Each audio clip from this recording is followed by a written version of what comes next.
ஒன்றிய கழக செயலாளர்களையும் நகர கழக செயலாளர்களையும் பேரூராட்சி கழக செயலாளர்களுக்கு அனைவருக்கும் என்னுடைய நன்றி கலந்த வணக்கத்தை தெரிவித்துக் கொண்டு பெரும் திரளாக கலந்து கொண்டிருக்கும் தாய்மார்களே, இந்த கிராமத்தைச் சேர்ந்த பெரியோர்களே, இந்த கனியம்பாடி ஒன்றியத்திற்குட்பட்ட கழகத்துடைய நிர்வாக பெருமக்களே, மேடையில் அமர்ந்திருக்கும் அனைவருடைய பெயரும் குறிப்பிடவில்லை, நீங்கள் யாரும் தவறாக எண்ண வேண்டாம் என்று உங்களை அன்போடு கேட்டுக்கொண்டு செய்திகள் சேகரிக்க வருகை புரிந்துள்ள செய்தியாளர்களுக்கும் காவல்துறை அலுவலர்களுக்கும் இறுதியாக நன்றி உரை கூறவுள்ள சரத்குமார் அவர்களுக்கும்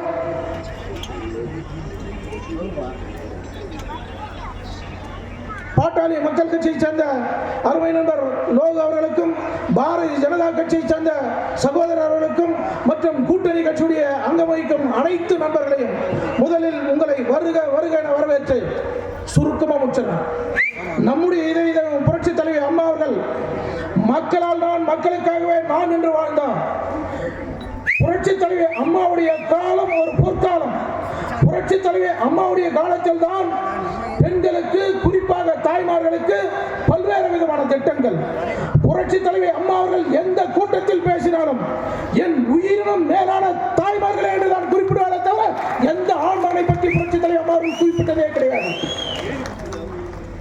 புரட்சி தலைவி அம்மா அவர்கள் 1991 96 வரையிலும், 2001 2006 வரையிலும், 2011 அவர் மறையும் வரையிலும் பல்வேறு விதமான திட்டங்கள், பல்வேறு காலகட்டங்களில் ஒரு பிரச்சனை ஏதாவது வருகிறது என்று சொன்னால் காவல் நிலையத்திற்கு சென்று புகார் அளித்தால் அங்கே இருக்கும் காவலர் அந்த புகார் கொடுக்கிறவங்களை விசாரிக்கிற விதமே வேறமா இருக்கும்.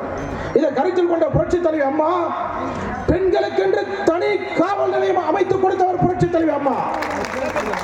ஆண்களுக்கு மட்டுமே உரிதாக இருந்த அந்த கமாண்டோ பயிற்சி படை என்று சொல்லக்கூடிய படையை பெண்களுக்கும் கமாண்டோ பயிற்சி படை தனி ஒரு பிரிவாக அமைத்துக் கொடுத்தவர் புரட்சி தலைவி அம்மா.